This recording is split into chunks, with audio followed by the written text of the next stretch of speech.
Hello everyone, myself Raman Sharma as an IAS trainer और आज आपके लिए सबसे डिफरेंट टॉपिक लेके आया हूं जिससे बहुत बच्चे एक तो प्रॉब्लम में होते हैं, वरी में होते हैं, लाइक एज सर आईएएस तो करना है, एग्जाम भी देना है, मगर कंफ्यूजन है कहां, क्या आईडीपी में दूं या फिर दूं मैं ब्रिटिश काउंसिल में। तो टू बी वेरी ऑनेस्ट, आज की वीडियो बहुत ही वैल्यूएबल होने वाली है क्योंकि मैं दोनों के बारे में बड़ा डीपली सर्च आउट करके आया हूं और डेफिनेटली आपको बहुत अच्छे से मैं क्लियर कर दूंगा।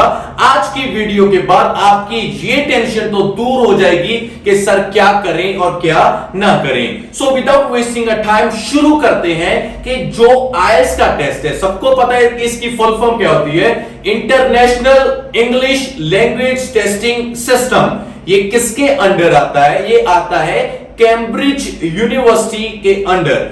बहुत सिंपल लैंग्वेज में समझाता हूं। कैम्ब्रिज यूनिवर्सिटी एक बहुत बड़ी यूनिवर्सिटी है जो आईएलटीएस के टेस्ट को कंडक्ट करती है। और इतने लोग इस एग्जाम को देते हैं तो कैम्ब्रिज सोचता है कि यार मेरे तो बस में नहीं है, मैं क्या करूं, कैसे इनका एग्जाम लूं, कैसे कंडक्ट करूं इतने बच्चों का।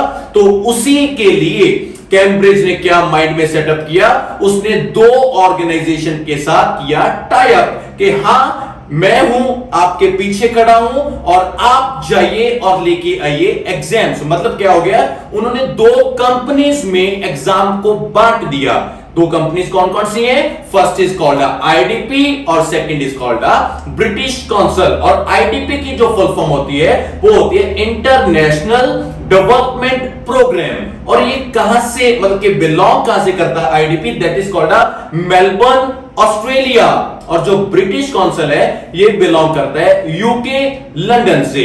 तो इनके डिफरेंस को बताने से पहले मैं आपको एक बड़ी इंपॉर्टेंट चीज बताता हूं। जब आप एग्जाम को फिल करते हो, एक तो देखो बच्चा पहले डरा हुआ है क्योंकि उसकी प्रेपरेशन में शायद कोई मॉड्यूल में वो अच्छा जा रहा है, किसी में नहीं जा रहा, बहुत टेंशन में है। तो उसी दौरान क्या होता है कि लोग अच्छी डिफरेंट आपको एडवाइसेस देते हैं कि ऐसा कर ले, वहां जाके एग्जाम दे दे, ये आईडीपी का दे दे। अरे ये सब क्या है? ये एक वहम है, सुपरस्टिशन है, इसके अलावा कुछ भी नहीं है। अगर आपको थोड़ा और डीपली क्लियर करूं, देखो जब एक बच्चा एग्जाम भरता है तो सबसे पहला लोग उसको ना एक वहम में डाल देते हैं। वो क्या होता है कि जब एकेडमिक और जीटी ये दोनों का एग्जाम आएगा ना बच्चे, तब भरना और तब एग्जाम बड़ा सिंपल आता है, बड़ा आसान आता है। और ये बिल्कुल गलत है, बस ऐसे ही मनगढ़ंत बात की हुई है। सबसे पहले आपको पता होना चाहिए कि एक मंथ में 4 बार एग्जाम होता है, तो कोई वरी नहीं है कि एकेडमिक और जनरल का इकट्ठा होता है नहीं होता है। बिल्कुल टेंशन ना लो क्योंकि जनरल का मंथ में जस्ट 2 टाइम्स होता है और एकेडमिक का 4 टाइम होता है। तो ये बात अपने दिल से निकाल दो कि एकेडमिक और जनरल जब इकट्ठे आते हैं तो आसान आता है। ये बात होगी क्लियर। और दूसरी सबसे इंपॉर्टेंट बात, बहुत बच्चे क्या करते हैं, सेंटर को चेंज करते हैं। सेंटर मतलब कि फॉर एग्जांपल मेरा डिस्ट्रिक्ट पटियाला है और बच्चों को पता क्या है, अगर बठिंडा पेपर देंगे ना तो बैंड आएगी। अगर एक नया सेंटर बनाया नापा ना, शायद बरनाला नया है, वहां तो बैंड आएंगे ही आएंगे। और बच्चे ऐसा कुछ भी नहीं है, आपके बैंड आएंगे जो आप लिख के आओगे। सेंटर चेंज करने से बैंड कभी नहीं आते। एक मेरा स्टूडेंट था, पहले मेरे पास एक मंथ लगाया, फिर किसी और अकेडमी में, किसी और मतलब बहुत जगह लगाया, और पटियाला डिस्ट्रिक्ट का एग्जाम पता है कहां देने गया? महाराष्ट्र में। किसी ने बोल दिया कि वहां बैंड आएंगे, आए बैंड पता कितने आए? 3.5। क्या करें? अरे सीधी सी बात है, क्यों लोग यार क्यों डराते हैं? मैं आईएएस ट्रेनर हूं और मैं मोटिवेटर भी हूं कि जब बच्चा डरा हुआ है उसको ना डराओ। ये दो बातें क्लियर कर लो, ना तो एकेडमिक जीटी के साथ कोई बात, ना सेंटर चेंज करने के कोई बात। आओ एक बड़ी इंपॉर्टेंट और बात बताता हूं। जब भी आप अपना एग्जाम फिल करते हो, अपनी मेल आईडी बहुत सोच समझकर ध्यान से लिखवाया कीजिए, क्योंकि शायद अगर आपने मेल आईडी गलत लिखवा दी तो क्या होगा, ना तो आपका वेन्यू आएगा, आपकी मनी भी वेस्ट होगी। चलो कोई तरीके से आप 2, 4, 5 हजार देके उसको एक्सटेंड ये वो करवा सकते हो, टेंशन की तो बात है, इसीलिए सबसे पहले मेल आईडी को मैं ध्यान से करूंगा, जो कांटेक्ट नंबर दे रहा हूं उसको ध्यान से करूंगा। ये बड़ी इंपॉर्टेंट बात है और हमें इसको फॉलो डेफिनेटली करना चाहिए ही चाहिए। एक और बड़ी बात होती है, जब ना बच्चा एक देखो, अब टीआरएफ नहीं आ रहे, इलेक्ट्रॉनिक टीआरएफ आ रहे हैं और वैलिडेंस सेम है, कोई बात नहीं। और सबसे बड़ी बात बताने वाला हूं कि जब भी आईटीपी और ब्रिटिश का एग्जाम आप फिल करने जाते हो, किसी के भी पास जाते हो, जिसके पास होती है आईटीपी की मेंबरशिप, वो बोलता है कि सर रिजल्ट तो ना आईटीपी में 100% आएगा, और वो क्या करता है, ब्रिटिश काउंसिल के बारे में आपको बुरी बुरी बातें बनाने लगता है और आपके माइंड में वो सेटअप कर देता है कि अरे आईटीपी बहुत अच्छा है। सेम वाइज वर्सा क्या होता है, जब आप ब्रिटिश काउंसिल के पास जाते हो और उसके पास क्या होता है कि जस्ट ब्रिटिश काउंसिल, ये आईटीपी नहीं है, तो वो क्या करता है, सर आईटीपी उसमें तो बैंड ही नहीं आते जी, आप बिल्कुल ब्रिटिश काउंसिल को भरो।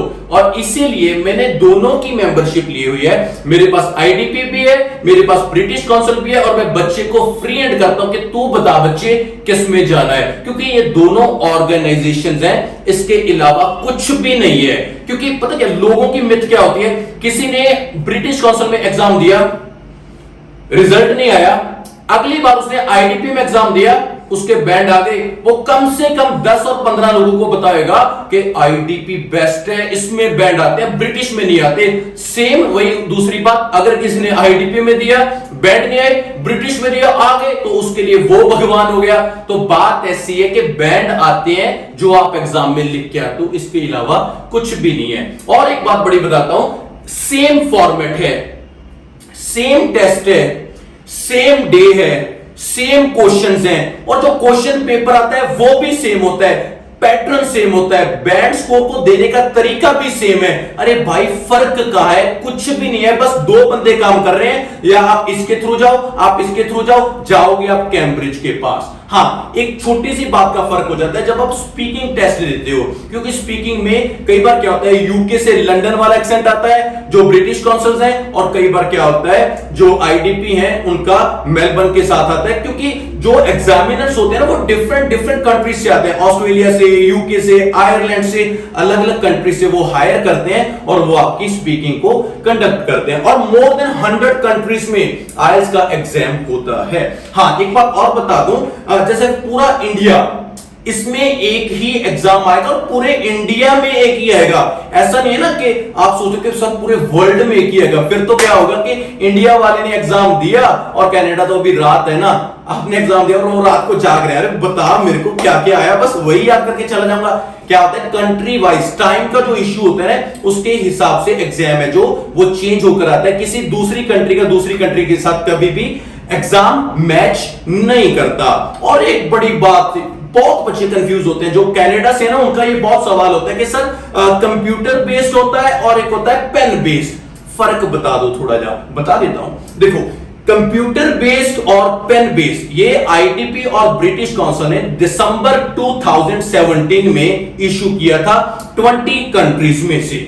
और इसका फायदा पता क्या हुआ, अब ये कोरोना के टाइम थोड़ा ज्यादा आपके सामने आया है, मगर ऐसी कुछ बात नहीं है। देखो, जो राइटिंग है, रीडिंग है, लिसनिंग है, ये तीनों एग्जाम चाहे आप पेन बेस्ड लो, आप कंप्यूटर बेस्ड लो, सिलेबस सेम होगा, क्वेश्चन पेपर भी सेम ही आएगा, कोई चेंज नहीं होता है। बस हाँ, जो स्पीकिंग होती है, चाहे कंप्यूटर बेस्ड हो चाहे आप पेन बेस्ड हो, वो तो फेस टू फेस होगी, ये बात क्लियर है। और जो कंप्यूटर बेस्ड टेस्ट होता है, उसकी रिटन फॉर्म जो होती है उसको स्कैन किया जाता है और चेकिंग के लिए उसको यूके भेज दिया जाता है। हाँ, ये बात मैं क्लियर करना चाहता हूं, अगर आपकी राइटिंग, आप लिखते बहुत गंदा हो, आपकी राइटिंग अच्छी नहीं है, मगर आप टाइपिंग बहुत अच्छी करते हो, तो मैं आपको रेकमेंड करूंगा कि आप जो एग्जाम देना चाहते हो वो कंप्यूटर बेस्ड दे सकते हो, और इसमें कुछ भी फर्क नहीं है। तो बात इतनी है कि आपको डराया जाता है कि आईडीपी लो या ब्रिटिश लो।